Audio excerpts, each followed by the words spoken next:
Okay guys, I am live, no? Dahan-dahan ako dito. Baka masagi ko yung stand. May ipagkwentuhan lang ako, no? Ipagkwentuhan lang ako. Yan, okay. So, last night, bago ako matulog, gumawa ako ng video. Regarding sa maaaring maging kaganapan next year. And pagka-post ko ng video, may nagtag sa akin ng isang post na may isa palang movie regarding Civil War sa US. I didn't know that the movie existed until I posted my video. So hindi ko alam So ganun nga nangyari. And then natulog na ako. Nagising ako madaling araw, alas 5. Gising ako kasi hindi ko na ikukwento yung panaginip ko. It's just a dream. Baka sabihin nyo, ano ka, paranoid ka, ganyan. Meron akong mahal sa buhay na nagpa-booster daw. Yun ang panaginip ako. Nagising ako kasi, bakit ka ngayon pa kung kailan exposed na. No, na-expose na delikado yan. Nagising ako alas 5, hindi na ako nakatulog ulit. No? Tapos, yan. Hello, Pamela Duran. Yes. Good evening sa inyo. Thank you. Samahan nyo ako bago kayo matulog. Alam ko gabi na dyan. Time check, 8:01 a.m. dito sa Houston, Texas. Dyan sa inyo, 10:01 p.m. So, looking at my post, and a few days ago, di ba, gumawa ako ng video review nung Leave the World Behind. Ngayon, naisip ko, sabi ko, teka, hindi ba related to? Hindi ba related yung Leave the World Behind tsaka itong bagong parating na movie na Civil War? Di ba, at the end of the movie na Leave the World Behind, may nakita silang bomba pumutok sa New York, and may cyber attack, and so forth. And then sabi ng iba, sabi ng mga nag-review ng movie, sabi ng nag-review ng movie, very cryptic yung movie na Leave the World Behind, parang marami siyang message, no? True. And then I think majority ng message noon is yung para sa mga elites. Ano example? Sinabihan niyo i-analyze nyo. Pag mayaman ka, if you can afford a bunker, buy a bunker or build a bunker. 'Di ba? So ganun na Kita niyo yung last part nung Leave the World Behind. May na-discover silang bunker kompleto sa gamit and everything. Tapos kung mayaman ka, buy a satellite phone. And explain pa kung ano yung satellite phone, 'di ba? Doon sa movie na tawag dito? Yeah, everything pag wala na daw signal yung communication, satellite phones are expected to work kasi naka-base sa satellite. Ang problema nga, paano pag na-compromise yung satellite? So, yun nga, mga hackers ang kalaban. Anyway, so, yun, sabi ko, hindi ba related yun? So, dyan mo tatanungin yung sarili mo kung totoo yung mga sinasabi nila na predictive programming na alam nyo, yung mga elites na nasa likod ng mga nangyayari sa mundo, nagbibigay sila ng clues. Nagbibigay sila ng mga, tawag nilang breadcrumbs. Nagbibigay sila ng mga breadcrumbs, no? Yan. Para sa mga plano nila. I don't know if, kung para saan, para ma-alert yung mga kauri nila, no? Or challenge, or lalo nila tayong pagtawanan. Sabi, ang tanga-tanga nyo. Sinabi na nga namin na ganyan mangyayari, hindi kayo nakikinig. Diba? Diba sabi ko sa inyo, a few years ago, yung ex-president ng France, gumawa siya ng libro about Depop. And based dun sa manual na ginawa niya, sa Depop, ang una nilang itetegi yung mga tanga. Mga tanga daw ang una nila itetegi. Bakit? Kasi yung mga tanga daw, kahit sabihin mo na yung totoo, sabihin mo na sa harap nila yung totoo, hindi pa rin daw yan maniniwala. Pipila pa rin yan sa slaughterhouse. So, makes you think, baka ganyan nga gawain ng mga elites, no? No? Bibigay sila ng clue para sabi, tanga ka pag hindi ka naniwala. Bigyan na nga kami ng clue, hindi ka pa rin naniwala. Dami na rin Tapos, yun nga, the other day, may balita pa si Alex Jones, di ba, na-restore na yung Twitter account niya. Nilalabelan siya ng mainstream media na conspiracy theories. Pero lahat ng sinabi niya na tinatawag niyong conspiracy, totoo, naging totoo. That's how they operate, no? Yung mga nagsasabi ng totoo, sinisira nila yung credibility, 'di ba? Ganun ang style nila. Okay? So yun nga, no, mapapaisip ka na connected ba yung movie na Civil War dito sa Leave the World Behind? Parang connected Parang connected siya. And pag hindi mo nakita yung connection, pag hindi mo nakita yung message, baka sabihin ng mga elites, ang tanga-tanga mo. Sinabi na namin sa inyo So, yun talaga. Ano ka? Yari ka. Kasi nga, di ba, sa Depop, gusto nilang unang tanggalin yung mga tanga. Hindi naman nila gustong tanggalin lahat Sabi ko nga magtitira sila, syempre, yung mga matatalino, yung mga gamit nila. No? Pyramid yan yung mga elites nasa taas. Doon sa mga tao na hindi naniniwala na merong mga elites na nasa likod nito, wala na magagawa. No? You can call it what you want. Pwede nyo tawagin conspiracy theory, pwede nyo tawagin na kalokohan lang, then live your life na ganon. Pero hindi ba kayo nagtataka kung bakit ganito nangyari? And ngayon, development, mag-research lang kayo, malabas sa mga feeds ko online, development ng AI, di ba? Aware na kayo na may AI. Alam nyo ba yung AI, finid siya ng mga information, no? Knowledge, science, and everything. After 2 days, sinut down yung AI. Bakit? Kasi nagsasabi ngayon yung AI na yung moon landing daw, fake. so ito yung ilang years na nating pinapaniwalaan, no? Akala natin totoo. And then all of a sudden, sasabihin sa'yo, hindi yan totoo. Ito ang totoo. Paano mo i-handle yun? Doon tayo nagkakaiba Doon tayo nagkakaiba mga kababayan. Yung makakanood ng video na to. Doon tayo nagkakaiba. Kasi, yung iba, pag binigyan ng ganong impormasyon, in denial, hindi yan totoo. Hindi yan totoo. Hindi na. Gusto nila mag-stick doon sa kalakihan na nilang na truth. Pero pag binigyan ka nga ng katotohanan, like yung mga ginagawa kong mga videos, no? How will you handle it? 'Di ba? Meron pa akong ipupunto. Ayun, so yun yung AI, no? Alam naman natin na yung AI masama. Pero bago natin i-shutdown, sabi ng isang nag-comment, sabihin niya muna kung ano yung mga alam niya. Ano yung mga lies na finid sa atin. 'Di ba? Alam natin na yung AI masama. In the future, it's gonna be man versus machine. So yung pelikulang Terminator, if you think about it, hindi pala yun fiction. Ha? Yeah, hindi pala fiction yun. So diyan nagsasabing iba na ano yan, predictive programming. So baka nga ganon. Dati hindi ko pa na-encounter yung predictive programming yan. Ano ba yan? No? So, if you think about it, balikan nyo yung yung mga napapanood natin. Yan, lalo yan, The Walking Dead. The Walking Dead, no? Sabi, if you think about it, baka nga hindi yan fiction. Baka, manual of things to come na end of days apocalypse, ganyan na mangyayari sa atin. And separate video yung in terms of zombies. Dati gumawa ako ng video na zombies, mayroon akong basher ang sabi, tanda-tanda mo na, naniniwala ka pa sa zombies. Well, una-una, man of science ako, naniniwala ako sa science, and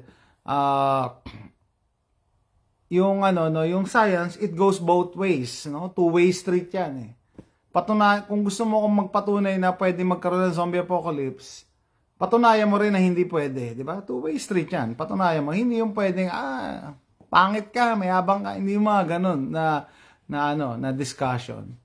No? And then yesterday siguro kaya ako na ano rin na tumaas yung concern ko diyan.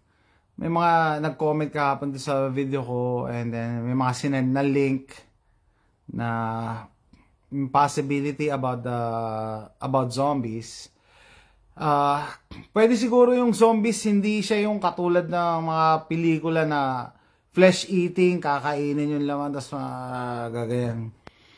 Meron ako nakitang na video clip yung paano i-manipulate yung DNA, ginagamit yung CRISPR technology. And matagal ko na-encounter yung CRISPR na yan, no?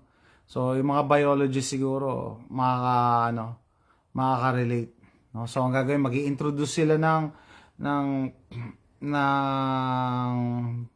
foreign substance sa DNA mo, pakikialaman yung DNA, may tatanggalin siya, tapos may papalit. So, ang kalalabasan, babaguhin niya yung DNA mo in a way na makokontrol ka. Kasi paano pag yung DNA ng neurons mo, yung sa brain, ang pinakailaman. So, kung hindi kayo naniniwala, yan, mind control ang tawag nila dyan. And matagal nang pinag-eksperimentohan ng CIE. Yan, siya. Ibig sabihin nyo, pag nagbablog ako, palagi ako tumitingin sa pinto. Baka may tumadyak ng pinto ko eh. Yan. Patagal na nila yan pinag-eksperimentohan. Kaya may project sila ng MK Ultra, di ba? Mind control. And maraming mga tawag dito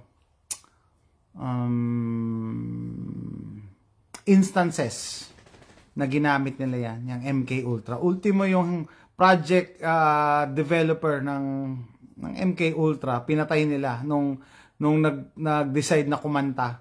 Paano nila pinatay? Tumalon daw sa 7th floor. Tumalon sa 7th floor. Tumalon daw. Okay? So, yan, delikado. Yan, delikado yung mga nagsasabi ng totoo, yung mga nawawala. And madali lang burahin sa internet, 'di ba? Yung tatawag nila whitewashing. Nakokontrol nila yung media, nakokontrol nila yung social media, iba-blackout nila yung news, iba-blackout nila yung mga discussions, hindi ka pwedeng mag-share ng video na controversial, yari tayo kay FB, 'di ba? Kaya minsan iniisip ko na rin kung ano yung mga ipopost ko. Hindi ako pwedeng mag-share basta ng clip din eh. Kaya tama yung ginagawa ng iba sa comments na lang naglalagay. Hindi ka pwedeng mag-share ng clip kasi etong FB, YouTube, may ginagamit silang AI, algorithm, na pag may nakita silang video or keywords, no, isi-censor ka, ibablock ka. No, sabi ko sa inyo, yung sa X na lang tayo pwede mag-post ng kahit Hindi ko lang alam pa. Hindi pa ako nakapag-try mag-post ng video doon. Puro words lang. I don't know. So, yun nga, no? Yun yung concern ko. Kaya, hindi ako, may kipagkwentuhan lang ako sa inyo. Wala akong plano mag-live ngayon. Kaso sabi ko, gising yung diwa ko mula alas 5 ng umaga eh. Alas 8 na ngayon. So, yan yung mga concerns na pag nalaman mo, alam nyo ba yun? Merong theories of learning. Isa dun sa mga theory is, you cannot unlearn something that you have already learned. Hindi pwede yung nalaman mo na, sabihin mo sa sarili mo, ay, kakalimutan ko yan. Hindi, at the back of your mind, tinatabi mo lang yan, yung memory na yan, or yung learning na yan. Pero nandyan pa rin yan, nakatago yan sa subconscious mo. You cannot unlearn something that you have already learned. So, pag nalaman mo na may mga kasamaan na nangyayari ngayon sa mundo, hindi mo pwedeng sabihin na, ay, wala yan. At the back of your mind, andyan yan. No? Okay, so, babalik naman tayo sa how we handle the truth or how we handle certain information like this. Ano yung sabihin? Kapon, may nabasa na naman akong post doon sa Pinoy Prepper Group. Nagtatanong, sino daw ang nagfa-follow kay Canadian Prepper. And then maraming nagsabing yes, and then maraming mga negative na nagsasabi, pag pinalo mo yan, masisira buhay mo, may stress ka, ganyan. Ang sa akin, information is information. How you handle the information, it's up to you. No? Ano yung ibig sabihin? Bakit sinasabi ng iba na masisira buhay mo pag pinalo mo si Canadian Prepper? Kasi nagsasabi siya ng yung mga ayaw mo marinig na may gulong mangyayari. Yeah, like ako, kung meron akong sinasabi sa inyo, may potential na magkagulo next year, ganyan. How are you gonna handle that information? I-unfollow mo ba ako? Ay, wag yan. Sabi nga nung yung ate ko nung nagbakasyon siya rito. Sabi siya, alam mo, son, by the way, ang pangalan ko Jason, Jason yung ako address. Itong Vladimir Rasputin, inano ko lang to safeguard my original account. Anyway, so sabi sa akin ng ate ko, ano mo, son, pinayuhan ako para gumawa ng mga videos. Ako na matagal na to, 13 years na ako nag-YouTube Pinayuhan ako ng ate ko. Alam mo, son, gusto ng mga tao, yung mga masaya lang na videos, yun lang gusto mapanood, no? Happy lang. And then kanina, nag-browse ako sa YouTube. Search lang ako ng term na happy. Tapos maraming mga kalokohan na videos. Ganyan. And then, daming views, daming nanonood, no? True naman, na yun ang gustong panoorin ng mga tao. Pero anong klaseng mga tao to? Anong klaseng mga tao to nanonood? Diba? If you are presented with two options, no? Left and right. Ito, sasabihin ko sa yung totoo. No? Ito, pag sinabi ko sa iyo yung totoo, malalaman mo na may mga masamang tao na nasa mundo, na ganito ang ginagawa. Ito, sasabihin ko sa iyo, uy, joke ni knock knock, who's there? Anong pipiliin mo? So, yung mga tao dyan, yung karamihan, majority, pipiliin ito, joke, happy lang. Happy lang na anong pag-usapan natin. Huwag tayong mag-usap ng tungkol sa mga ganyan-ganyan. Because they don't want to know the truth. They don't want to know the truth. Kasi ang pag nalaman mo yung totoo, syempre, madedepress ka, malulungkot ka, di ba?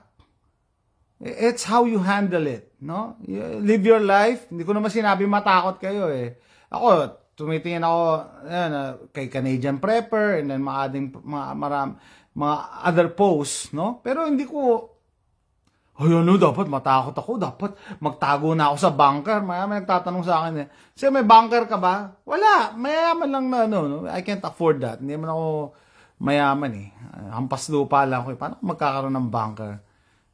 Yan yung palaging pinoproject nila na pagka-prepper ka, dapat may bunker ka. Hindi. No? Mga elites lang ang meron yan. Kasi realistically, how can you afford it? Mas mahal pa sa bahay yun. Diba? Anyway, so doon papasok yung pagiging prepper. No? Ang advice ko sa kanila, alam nyo, realistically, sino ba lang ba talaga makaka-afford ng bunker? Di ba yung mga elites lang? Tayo, ordinaryong mamamayan, ako nga, mas mababa pa siguro sa ordinaryong mamamayan, mas mahirap pa. Di ba? Paano natin ma-afford yan? And then, dyan papasok yung prepping mentality mo. Then, you can find a bug out location. Ano ibig sabihin? In your travels, pamamasyal mo, dapat ma-identify mo, pwede ako ditong magpunta just in case magkagulo. Mga ganun. You don't need to buy everything. Being a prepper, hindi yan kailangan sobrang daming pera mo. Bibilihin ko lahat yan. Papagawa ko ng bunker. Meron pa nga dati sa Nat Geo Yung 1% nilang prepper bumili ng helicopter. Bumili ng maliit na aeroplano. Kaya ba natin yan? Kotse ka, hindi ako makabili. Tapos bibili ka ng helicopter. Diba? So, minsan, dun papasok yung dun papasok yung manipulation, yung predictive programming. Gusto nila i-direct ka sa ganito. Dun papasok yung God's greatest gift, which is, free will. It's up to you. It's up to us kung anong gagawin natin. Bibigyan tayo ng impormasyon. Like what I'm doing right now. Lalapit ko lang Bibigyan ko kayo ng impormasyon. Anong gagawin nyo doon sa impormasyon? It's up to you. Megan Cortez Lasida, good morning, sir. Yeah, good evening sa inyo. Yeah, sabi ko yung kanina, intro ko kanina, pagka-post ko ng video ko, Saka tinag mo ako dun sa isang video about yung Civil War na movie na hindi ko alam nag-exist. Had I known, syempre, siguro baka mag-iba yung ano ko, yung presentation ko nung topic. Pero nagawa ko na yung video. And then I realized, sabi ko, teka lang, hindi ba connected tong ano? Hindi ba connected yung movie na yan, Civil War, sa Leave the World Behind? Parang connected na connected eh. So, I don't know, nakakatakot.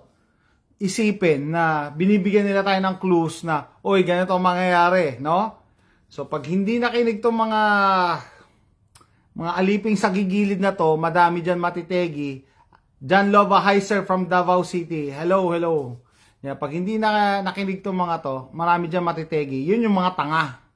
Yung mga nakinig sa atin, eto, ititira natin yan, magagamit pa natin yan. Siguro yan ang plano nila. That's why they leave clues, they leave crumbs, breadcrumbs, no? Na kung ano yung mga gagawin nila sa future. Una-una, siguro, ano ba ngayon?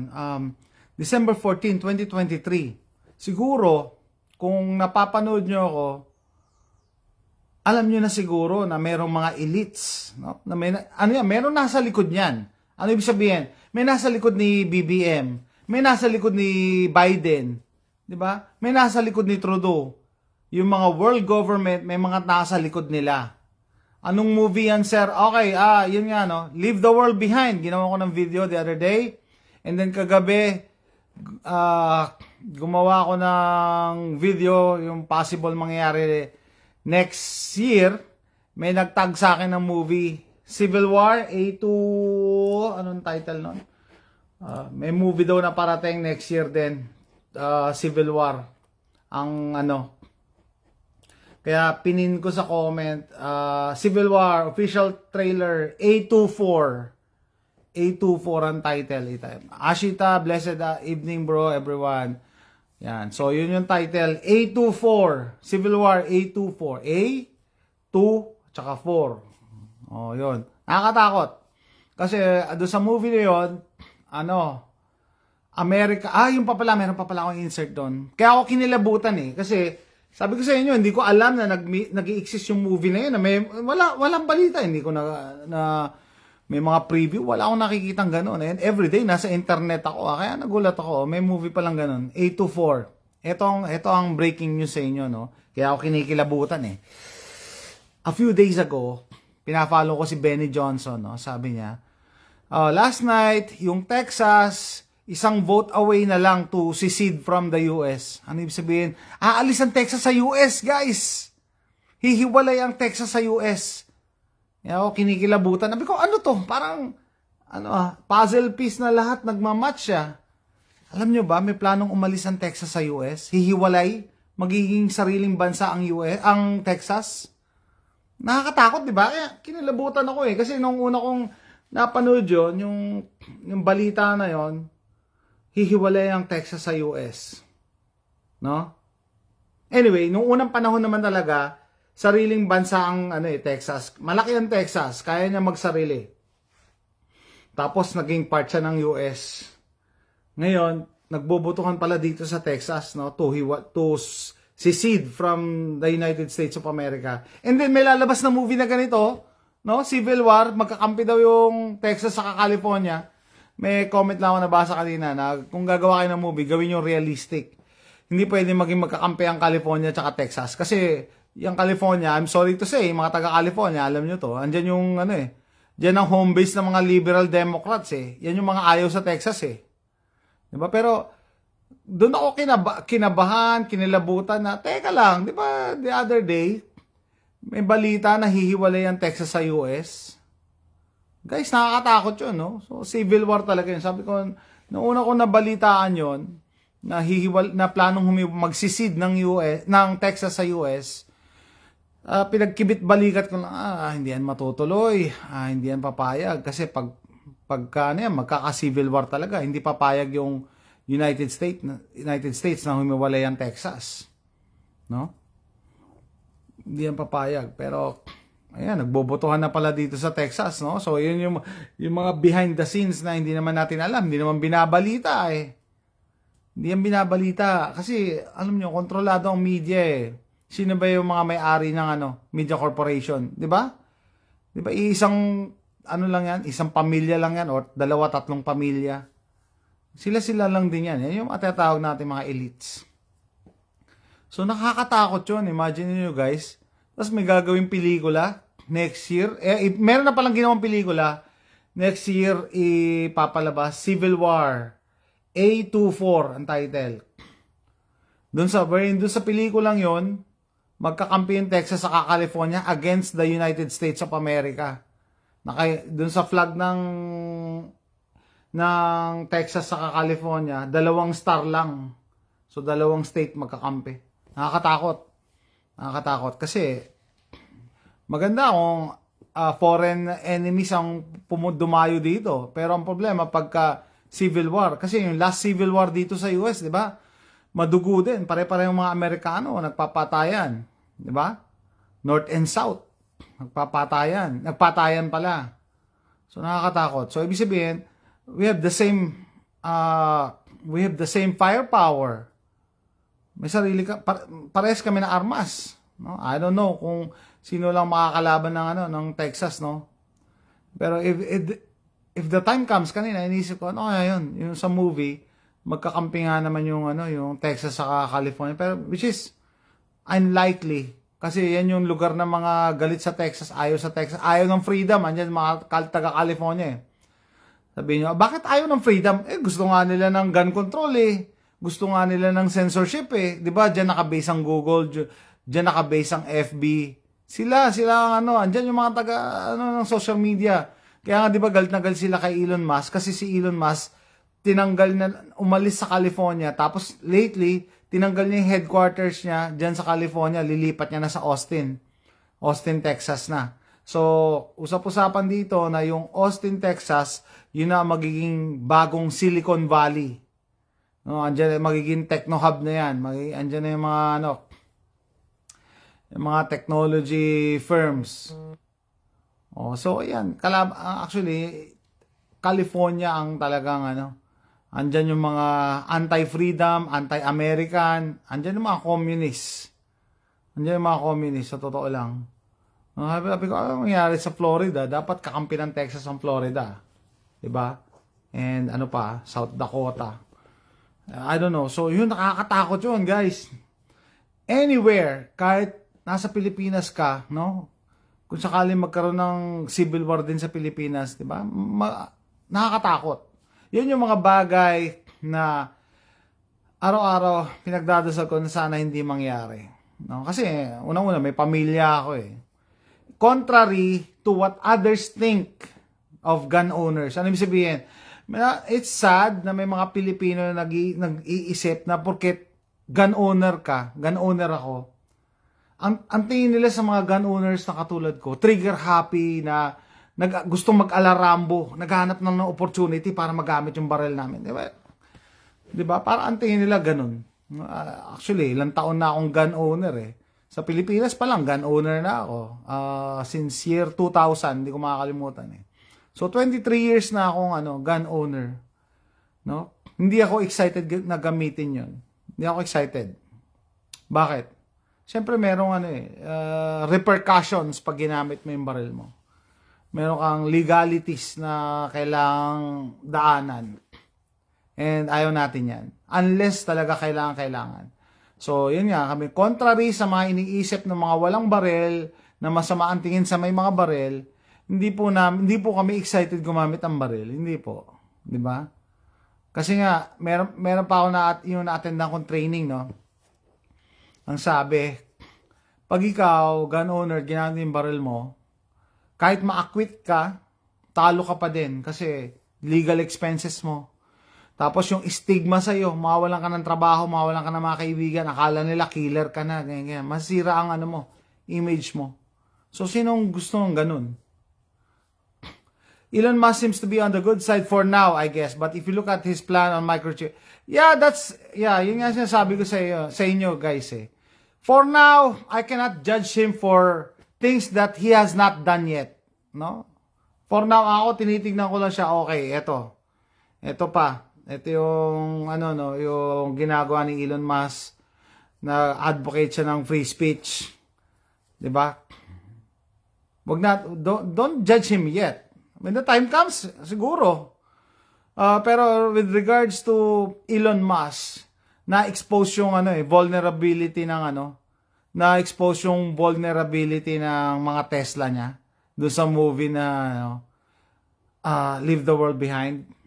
Yung automated control. Yun talaga yun talaga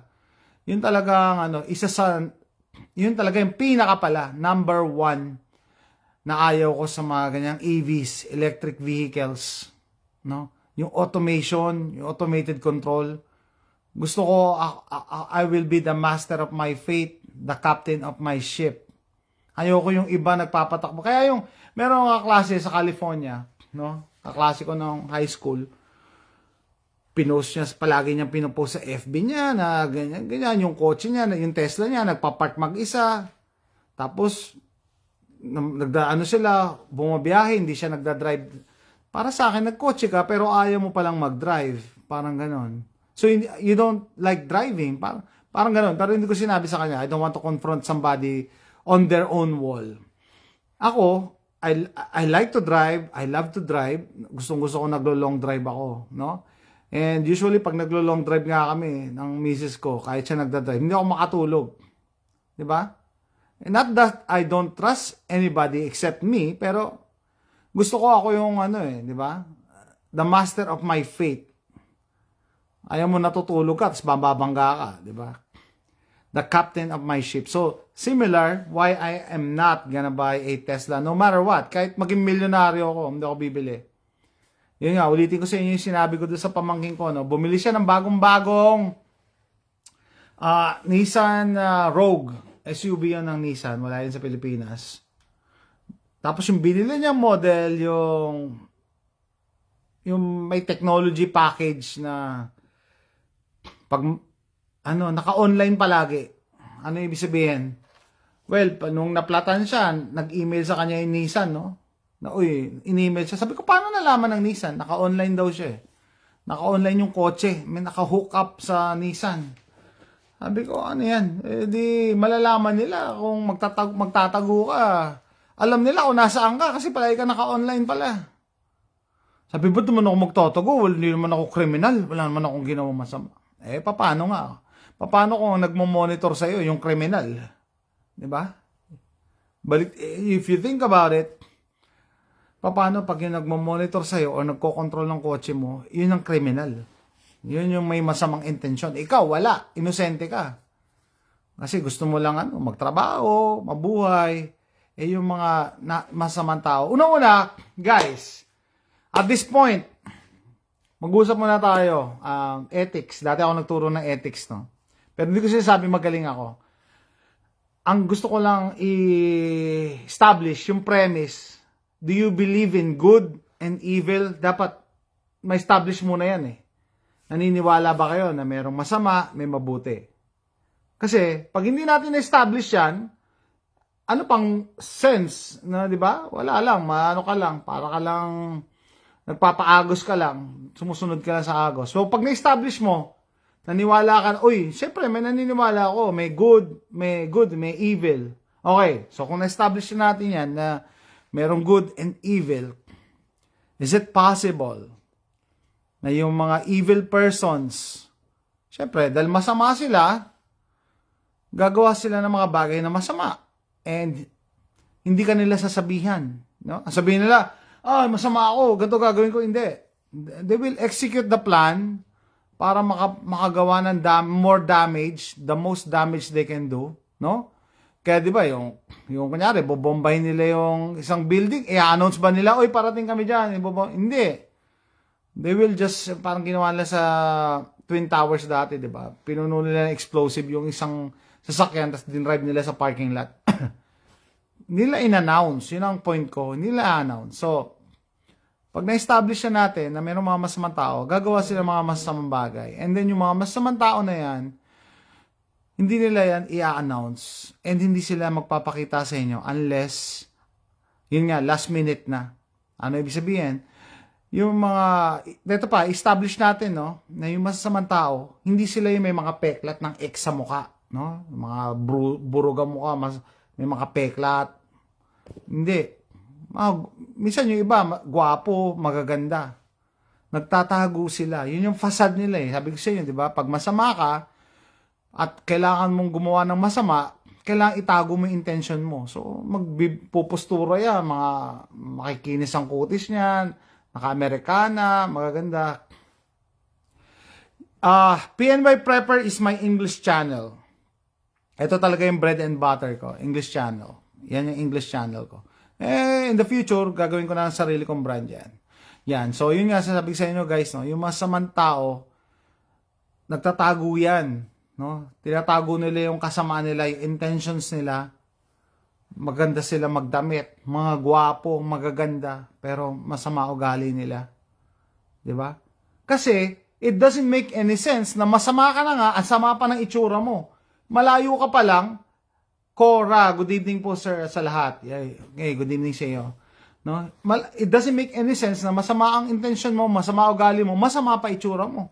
May expose na, malayo pa lang siya, lalayo na tayo, di ba? Pero kung nagtatago sila sa gwapo, maganda, maayos magdamit, di ba? Mas makakakuha sila mas maraming biktima. Magaling magsalita. No, maamo ang muka. Doon sila nakakuha na mas maraming biktima. Charismatic. Kaya dyan kayo mag-iingat sa mga masamang tao na tinatago yung intentions nila. No? Ganyan. Hindi nila i-announce. Napakatanga naman nila kung gagawa ka ng krimen tapos i-announce mo, oh, ganito, papatayin ko maraming tao, ganito plano ko. Hindi nila sasabihin yan. Signum Crucis, self-righteous evil. Yes. Ron Macarda, good evening, Boss Jason. Yeah, and then merong mga masamang tao na hindi nila alam na masama ang ginagawa nila. Meron silang ganun na nice live sir, always nakasubaybay, napatambay sa live mo while nag-study para sa exam. Oy, thank you. Yeah, wala akong planong mag-live kaso sabi ko, may gumugulo lang sa isip ko, aga ko nagising kanina. Actually, I like that PNY Prepper Cup. Please bring some if you can call. Oh, yeah. Willing to pay. Yes. Okay. Sige. When I can. When I can come home, magdadala ako. I'm sure po aware kayong Pido brand ang Adidas. Yeah. Una-una, yung Adidas is German-based. And yung history nila, yung mga Germans na lumipat dito sa US, no? Example nga si Soros di ba? Nazi German yan, na lumipat dito sa US. Pagdating dito sa US, sobrang yaman. Paano siya yumaman? Don't tell me, nagsimula siya sa pagiging janitor hanggang ano. Or may dala silang kayamanan nung pumunta sila dito. Di ba kinulimbat nila buong Europe? Yung mga pastor, ginagamit ang Diyos. Yeah, Robert Cruz. That is true. Di ba sinabi ko sa inyo yung premise, di ba? May masama, may mabuti. And then yung mga masama, nagtatago sila sa magandang kasuotan, magandang pananamit, magaling manalita. Magandang example, yung Jonestown Massacre, Jim Jones. Yung mga disipulo niya, mga naniniwala sa kanya, inutusan niyang pumatay. Tapos nung sabi niya, parating na ang US government, magtimpla kayo ng Kool-Aid, haluan ng cyanide, lahat uminom. Yung mga ayaw uminom, lalo na yung mga bata, pinilit nila. So, pagdating ng US government, helicopter, kita na, daming patay. Kaya doon po nanggaling yung phrase na, drink the Kool-Aid. You already drank the Kool-Aid kasi naniwala ka tapos yari ka. Signum Crucis, Kool-Aid suicide. Yun yung dahilan. Kaya merong mga kumakalat na phrase na, oh, you drank the Kool-Aid. Kumusta po sa mga banks po dyan sa Amerika? Fight right. Well, ito pa. Inikilabutan ako. What kind of pendant are you wearing? This is to ward off evil spirits. May separate kwento ako dito Pero ever since na sinuot ko to, wala na nagpapakita sa akin Kasi kung bago kayo sa akin, sa channel ko or sa video na to, ginawa ko na to ng ibang videos na nakakita kasi ako nakakaramdam. And sabi ko, hindi naman ako tinutulungan ng mga to para yumaman. So, and humingi ako ng payo dun sa pasyente ko dati sa dialysis. So habang nagdadialysis yung pasyente ko, kukwentuhan kami, sabi ko, "Oy, ganito, nakakita ko, nakakaramdam eh." Sabi niya, ganito gawin mo. Dapat i-ano mo sila, ignore. Kasi the more na in-encourage mo sila, the more na magpapakita yung mga. Kaya I did my research and this has worked for me. Yun. Okay, yung mga American banks, ito na naman, insider information. Merong yung kaibigan ko nagtatrabaho sa isa sa malaking bangko dito. Yan nga, may mga binili na, yung bangko nila, hindi tayo pwede mag-name ng actual na bank eh. Ma-sensor tayo. Alam niyo naman to, may AI na nagmo-monitor sa atin. Yung bangko nila, merong biniling maliit na bangko to na magko-collapse na din. Binay out nila, Pero may assurance naman daw from the US government pag yung bangko nila na bankrupt, sasaluhin sila ng US government. Ano ibig sabihin? Yung bailout. Kaya tapos sila na empleyado ng bangkong to, bumabagsak yung value nila. Kaya yung 401k nila, yung retirement nila, in trouble. Ano ibig sabihin? Ano ba yun? Kunyari, dati ang value ng pera nila sa bangko, sampo na lang, 200. Hindi, sa stocks na lang. Yung stocks daw nila, dati 150 ang value ng stocks nila. Ngayon, 120 na lang daw. So, pababa. So, imagine nyo, kumpleto yung elements for a economic collapse. Bagsak. Are you also anti-digital currency? Yes! Yes, kaya, alam nyo dati, member ako ng isang Filipino group dito, nagyayabangan sila na, tayo, yan, Bitcoin, Ethereum, hindi ako jumoin sa kanila. Are you also not supporting? Yeah, hindi ako nagsusupport ng digital currency. Hard currency pa rin ako talaga. Kaya yung time na yon, share ko lang sa inyo, yung mga dati kong kaibigan, dati kong kakilala, nag-i-invest sila sa ganyan, mga digital currency, Bitcoin, Ethereum, parang ganon. Every month, every paycheck daw, nagpapakaltas sila ng ganito para i-invest dyan. And last time na, nung kakilala ko pa sila, tinanong ko, kumusta na yung mo? Yung Bitcoin mo? Wala na daw, hindi na daw nyo ma-access kasi nga daw, bagsak. Cash is king. Yes, guys, cash is king. Kaya last time, as a prepper, nung nagkaroon ako ng pera, bumili ako ng mga silver coins. Bumili ako ng silver coins. So, so if you're asking multiple questions, I can see my comments. Kala ko po na-sensor. Hindi. Okay lang. I welcome the questions. As long as civil and hindi below the belt. Anyway, so usapan sa Pinoy preppers, anong silbi ng mga gold, silver na yan? Hindi mo naman yan makakain, Magandang question 'yon, Hard currency yan eh. Nung panahon na sinakop tayo ng Hapon, tapos yung Hapon natalo, 'di ba? Bayong-bayong na Japanese money, walang silbi, walang silbi. Ang tawag na nila Mickey Mouse currency. Walang silbi. Pero kung may naitago kang gold, magagamit mo pa rin, So sa prepping community, gusto maging prepper or actual preppers ngayon, hindi mo nga makakain ng gold and silver. Pero pag bumagsak ang society, diyan tayo mag-start uli sa gold and silver. Hindi ka makakapag-print eh. Paano kung may cyber attack? Patay ang nagkaroon ng blackout. Parang yung sa movie na Leave the World Behind. Blackout. Walang government. Yung gold and silver pa rin. Yung mga precious minerals. And then, sa prepping group nga dito sa North America, may nalalaman ako yung may iba pang precious metals na iniipon sila eh. Yung mga pennies yung penny daw dito nagawa sa sa anong bang material yun? Copper. Sabi ko, para saan kaya yung copper? Yung copper daw kasi, pine-prevent pala nito ang pag-grow ng mga algae. Kaya daw kung meron silang ipunan ng tubig, nilalagyan nila ng coins ng copper. Yun daw ang pumipigil sa algae. Talaga, okay, I'll do my research. Marami na, hanggang ngayon may natututunan pa din ako eh. Kaya hindi lang gold and silver ang pwede nyong ipunin. Copper, lead, pwede kayong mag-ipon ng lead. Saan ako maghahanap ng lead? Alam niyo mga tire shop, yung mga nagbo-vulcanize, may mga lead weights yan eh. Tinatapon lang nila yan. So, plano kong gawin yun eh. Kausapin eh. Oy, baka pwede mag-iwan ako dito ng balde. Diyan yung ilagay, tapos kukunin ko yan every week. Yung mga lead weights, pag nagpa-balancing, di ba? Tatapon na nila yung lumang mga lead. Pero yung lead kasi, maraming purpose. Lalo niya, madali siyang gawing bala. Bullets.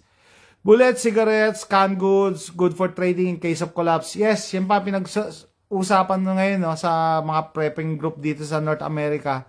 Ano daw yung mga pwedeng barter items? Cigarettes, pumapasok dyan. Yung mga hygiene items, mga small na toothbrush and toothpaste. Pwede nyong i-barter. Hindi mawawala ng value eh. Yung mga hindi pwedeng yung canned goods. Kasi, okay, so how will you be able to pay using, for example, golden necklace? How will you be able to pay? How will you know its value? Wala na pong suklian. Yes! Barter yan eh. Depende yan sa kausap mo. Alam nyo, yung item mo to barter, John Adams Liquor. Madami akong alak dyan. Hindi ako pala inom, pero pag may sale, bumibili ako. Siguro, gagawin ko uli ng video. Time to make another video. Barter items, no? Hindi ako talaga pala inom. Siguro, yung last na inom ko, yung nag-live pa ako, gumawa ako ng michelada. I don't know, a few months ago na yan. Matagal na yan. No, hindi talaga ako pala inom. Hindi katulad yung dati kong boss sa Unilab eh. Na-drive kami, long drive from Pampanga to Manila. Mag-stop over kami sa gas station, bibili ng alak. Hindi ako ganun. Sabi ko, grabe na, may sakit na to ah. Oh, how will you know its value? Wala na po suklian. So, the value of your item, ang magde-determine yan, yung sa person na bibili. How valuable to you is this? Kunyari, ito. Meron akong ganitong item. Oh, ano ipapalit mo dito? Hanggat magkasundo kayo. Ganun ang barter system. hindi mo pwedeng sabihin, oy, suklian mo ako. Hindi, wala na suklian talaga yan. No? Kung, yan. Yeah, ganun. So, tip na din yun sa mga, mga preppers na kababayan ko, no? You don't have to be rich para maging prepper. Kasi, excuse me. You don't have to be rich to be a prepper. Kasi baka may mga items ka na kailanganin ng ibang tao in the future. No? Ano yun? Eh kung ikaw, ang pinaka-ina-advise ko dati sa mga baguhang prepper, no? Wala daw siyang pera. Sabi ko, maghanap ka ng mga container, hugasan mo, tapos sipunan mo ng tubig. Diba? Siyempre nakatakip, yung hindi malalagyan ng na hindi mapapasukan ng mga insekto, ng lamok, no? May mga cover. Kasi, pag nag-collapse ang society, pwede mo i-trade yan, yung potable water. Every month, papatakan mo ng 1 drop of bleach para maging drinkable yan. Huwag mong itapat sa araw para hindi tubuan ng algae. Mga ganon. No? So, meron kang item na pwede kang i-barter. May mga prepper mag-iipon ng mga pansit canton. Anong silbi ng pansit canton nila kung wala silang tubig pampakulo? Alam naman sa kanal sila sa salok, 'di ba? Prepping is a mindset, no? Hindi tayo and we prep at our own pace. Hindi tayo kailangan maging mayaman para mag-prep. Tissue paper, I guess number 1 product, good for trade. Yeah. Yan yung na-expose daw na item, no, nung nagkaroon ng scamdemic. Nagkaroon ng tissue paper shortage dito sa US. Pero alam nyo, ang ginawa ko, nag-install ako ng bidet. So, ako at saka si AJ, hindi na kami gumagamit ng tissue paper, bidet na ginagamit na ever since nung na-expose yan. No? Kasi mas mahirap kasi na maging dependent ka sa isang item lang na kita nyo, yung sa isang clip ni Jokoy, dun, tama naman yung sinabi niya nung na-expose yung about tissue paper, doon mo daw makikita kung gaano kasama ang tao na nakikipag-away, nakikipagsuntukan para lang sa tissue paper. Sa Pilipinas, hindi nyo ma-imagine na may gagawa no? Kasi gumagamit tayo ng tabo. Pero what if yung item, yun yung kailangan nyo dyan? Example, bigas. Diba? Bigas is life sa Pilipinas. Arms Ru Lopez, hello po sa lahat. Oh, hello sa'yo. No? Imagine niyo kung bigas ang usapan sa Pilipinas, makikipagpatayan ka talaga, no? So, dapat may backup ka. Ano ibig sabihin? Kung hindi ako makakain ng bigas, tinapay, flour ang ano nyo, or kamote, or iba corn, huwag ka masyadong fixated na ito lang ako. Ano pa meron sa tissue? I've seen that pero di ko po magets. Kasi dito sa US, ano pala, ito magandang question, meron dun sa tissue paper, I've seen that pero di ko po gets. Kasi dito sa US, di ba? Tissue paper ang ginagamit, hindi naghuhugas ng pag-iihi ka or tataik or dudumi ka. No? Tissue paper lang, punas lang ginagawa. Sabihin nyo, ang dumi nun. Kasi tuyo yung kanya-kanyang style yan. Nung dati, nag-tissue paper ako, ginagawa ko, binabasa ako ng konti yung tissue. Ito learning experience to, hindi ito kababuyan. Binabasa ako para malinis. So, mga ganun, kanya-kanyang style, paano mo lilinisin yung sarili mo. Diba? Pero yun nga, hindi kasi gumagamit ng tabo dito, hindi gumagamit ng tubig panlinis sa puwet or sa ari. Lalo na yung mga babae, tissue ginagamit. No? So, ganun. Survival knowledge and skills talaga dapat pinagtutunan ng mga tao ngayon. That is true. Mas madali gawin yan sa mga kabundukan, foraging din. Ang problema, sa dami ng tao kasi, yan din ang iniisip nila. Pupunta rin sila sa bundok. Nakita niyo yung mga nagba-vlogs na mga kasama natin. Sinasabihan ko, pumunta na tayo sa bundok. Ang dami nyo makikita-kita kayo sa bundok. No? To the point na sa Pilipinas, wala ka nang ma-hunt na ibang game or ibang hayop. Ibon na ang hinahunting sa Pilipinas. Wala na mga baboy damo. Wala na mga rabbit. Wala mga yung paglinis ng wet packs. Now, I'm thinking, hindi po ba nangangamoy mga kano pag ganon? I don't know. Wala pa inaamoy na mga kano eh. Pero mali, siguro they have their own ways paano maglinis ng wet packs nila, di ba? And siyempre, naliligo naman, no? And nagbabathtub sila dito. O siguro, di ba? Nalilinis naman. Tayo, mas malinis tayo, pero sa culture kasi, sa tingin naman nila, madumi. Kasi hahawakan mo yung puwet mo. Sila, di ba? Hugasan mo eh. Sila, no touch kasi may in between eh. May tissue in between. Yun ang paniniwala nila. Kaya malakas sila gumamit ng tissue. Makapal sila magpunas. Anyway, so, yun. No? Sa tingin natin, madumi sila. Sa tingin naman nila, tayo madumi kasi hinahawakan natin yung puwet natin eh. Hinuhugasan natin eh. So, it depends on the culture. Pero as long as naliligo ka everyday, malinis ka naman siguro. Yeah, imagine not washing us. Tayo nga pag hindi ka sanay, parang feeling mo, may naiwan eh. Parang ganun. Kaya ako, ginagawa ko, yung tissue, nung wala pa kaming bidet, binabasa ako. Tapos may follow-up ng isang tuyo. Mga ganun. Kanya-kanya style yan. Kanya-kanya style. Para siguradong and then, I make it a point talaga na everyday naliligo.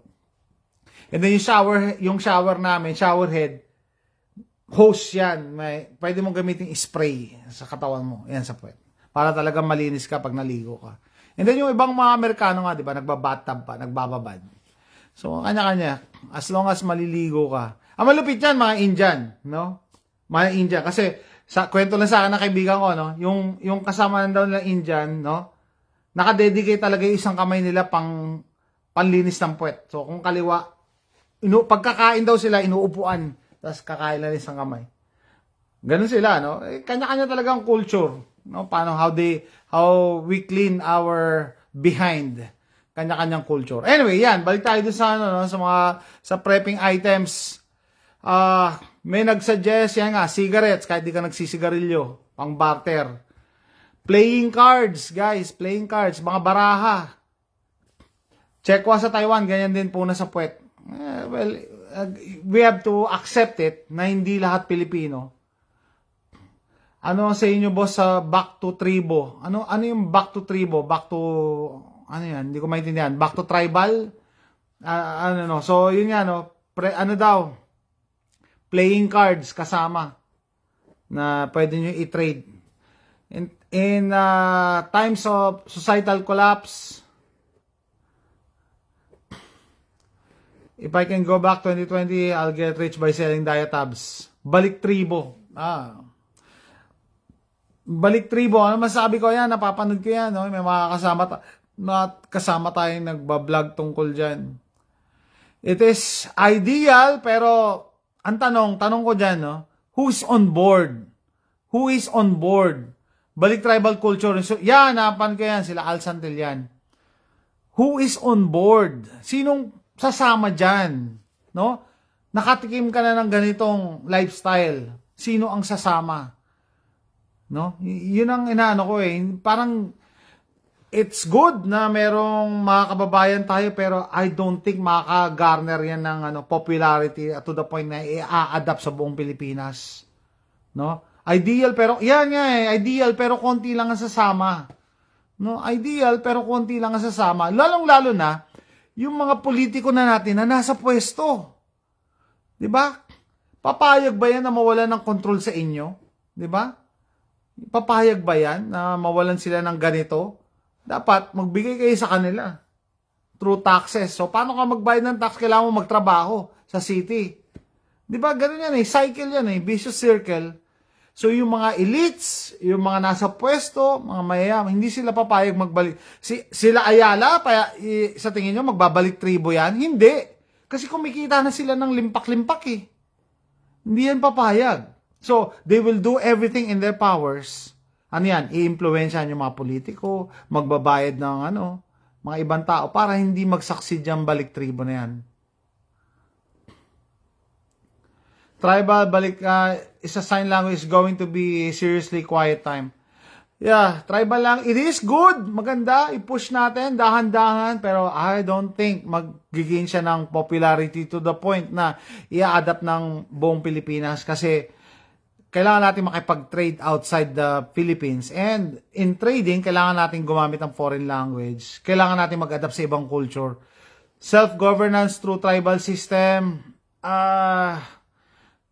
So, magbibigay siguro ng portion of land just for the sake.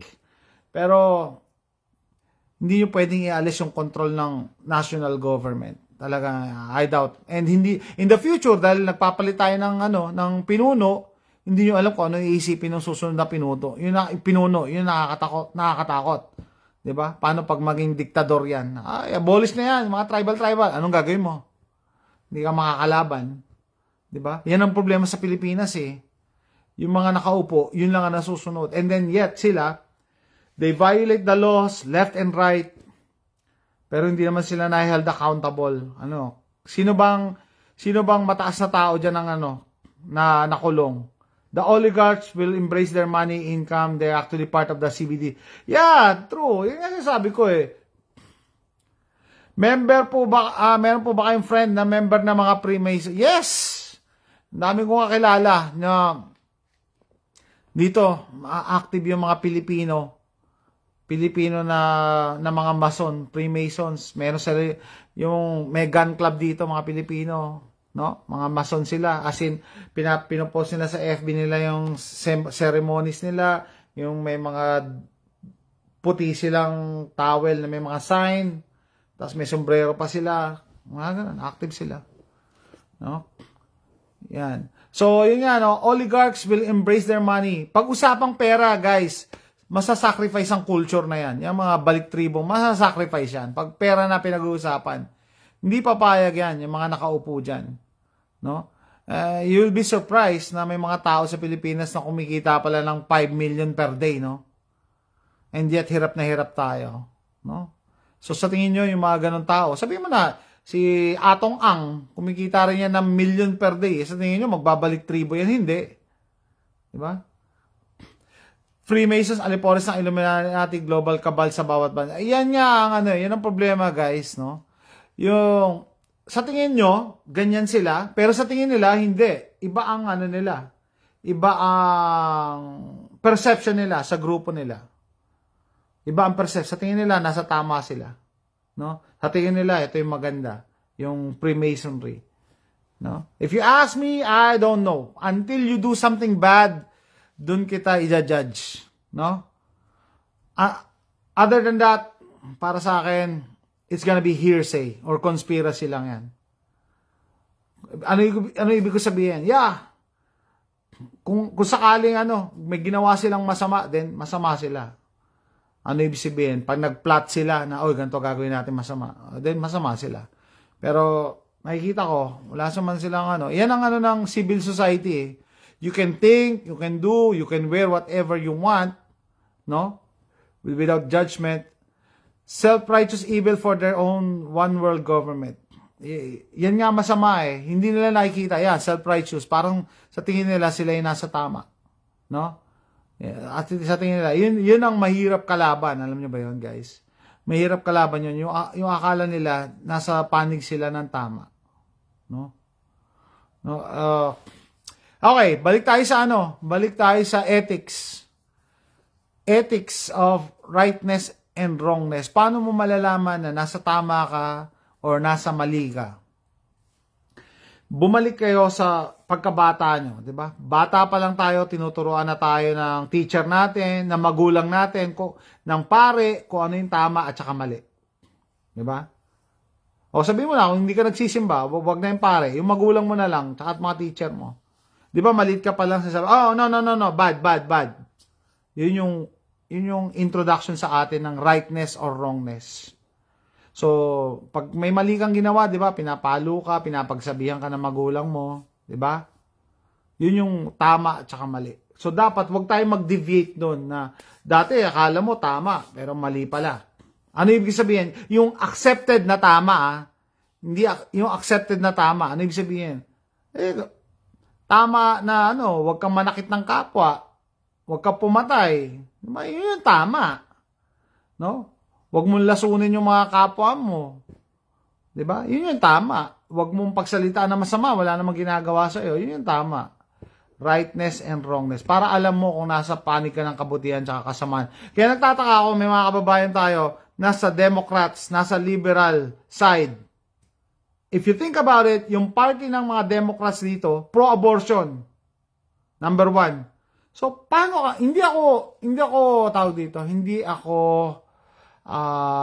reliyosong tao, pero how can you side dun sa party system na pumapabor pumatay ng bata? Paano mo i-reconcile yun, yung rightness or wrongness? 'Di ba? Paano? Kaya sabi ko, minsan gusto kong tanungin talaga yung mga kababayan natin na, paano mo na-attempt na maging Democrat, pabor kang pumatay ng mga baby? Hindi ko pero syempre, hindi mo tatanungin yan, mapapaaway ka lang. And majority sa mga yan, hindi naman nila sasagutin. 'Di ba? Kahit hindi ka reliyosong tao, paano mo na-attempt na papayag kang pumatay sa baby? Kasi majority sa kanila, hindi nila iniisip yun. Alam niyo yung mind natin, pwede tayong i-partition na, ito lang, dito lang ako magpo-focus. Hindi ko iisipin yan. Hindi ko po problema yan. Ganyan ginagawa. Interested ako sa barter. Well, start now. Mag-isip ka na ng mga bagay na pwede mong i-barter. Kaya minsan, ganun ginagawa ko. Minsan pagka nag-antiquing ako, or mga store, or mga second-hand items, flea market, minsan naisip ko na, kahit hindi ko to kailangan, alam ko may mga ngailangan nito, pwede ko yan i-barter. Yan, pwede ko yan i-barter. Example, kung meron ka rin gusto, meron ako napanood na ganyan show na yung mga items nila hanggang tumaas ang tumaas, no? Nakikipag-barter lang sila. Kunyari gusto niyang bumili ng kotse, nag-start siya sa maliit, like bike muna, i-trade niya mas magandang bike, hanggang maging motor yung bike, tapos trade na naman niya ng model na Kasi yung value ng item mo, it will depend on the person needing it. Ano ibig sabihin? Pag yung tao, kailangan niya yan, kahit palugi, papayag yan. Ganun, yun ang sa selling, barter system. Kahit palugi, kung kailangan niya yung item mo, kung nandun yung need, kung nandun yung need. Kunyari yung tubig na, sabi ko sa inyo, as a prepper, na wala kang pera, broke ka, nag-ipon ka lang ng tubig, malinis na tubig. Yung kapitbahay mo, nag-imbak na mga Lucky Me Pansit Canton, hindi niya mapakuluan, wala siyang tubig. Kanal na lang yung tubig niya ng neighborhood. Sabihin mo sa kanya, bigyan mo ako ng 5 Pansit Canton, bibigyan kita 1 galon tubig. Malinis yan. Pinapatakan ko yan ng bleach every month. Tsaka walang algae and everything. Sa tingin nyo, 1 galong tubig na inipon niya lang, patas ba yun? 5 Pansit Canton? Well, it depends. Kung yung taong may Pansit Canton, hindi talaga niya makain dahil wala siyang tubig papayag yan. No? Depende na talaga sa hagel usapan nyo. Ganun ang barter system, no? Huwag mo sabihin na uy, tubig lang yung sayo Hindi inipon mo lang yan. Wala ka naman tubig. Although tubig lang to, inipon ko sa tubig ulan, wala ka naman. Great insight sa prepping. Salamat po sa tips. Yeah. Yan ang guys, yan ang lilinawin ko. Guys, yung prepping is a mindset. Nasa mentality. Hindi yan yung marami kang pera, magiging prepper ka. Bibili ka ng mga mamahaling kutsilyo. Ano nga yung mamahalin? Benchmade. Putya, mahal ng Benchmade. Never nga ako bumili. Tataka ako sa Pilipinas, mga Pinoy bumibili ng Benchmade. Sabi ko, napakamahal yan. Binabayaran mo yung brand. Sabi mo na matibay yan, pero I can buy a cheaper knife na it will get the job done. Diba? Ba't kailangan mo ng branded na ganun kamahal? No? So, it's a mindset. No? And lahat tayo, limited ang pera natin, limited ang resources natin. As a prepper, dapat marunong ka mag-allocate. Marunong ka mag-divide. Like yung mga baril ko, doon sa hindi nakakilala sa akin, follow nyo ako. PNY Prepper, English, Jose Rizal Adventure, yung Filipino channel ko. Meron akong playlist doon, bang bang. Sabi ng misis ko, ba't di ka bumibili ng magandang baril talaga? Yung maganda ng baril. Sabi ko, mahal Ang mahal niyan So, yung isang magandang baril. Kunyari, yung isa sa dream na baril ko, yung IWI Tavor, $1,500. Napakamahal, di ba? $1,500. Sa $1,500, makakabili na ako ng 4 na AR.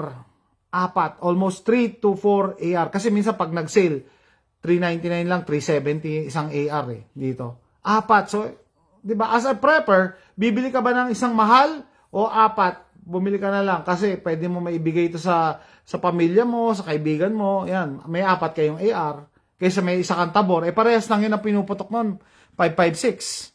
No, so ganon ako Make the most of what we have and what we can find. That is true. That is true. Hindi mo kailangan maging mayaman para maging prepper. Hindi mo kailangan bilhin lahat.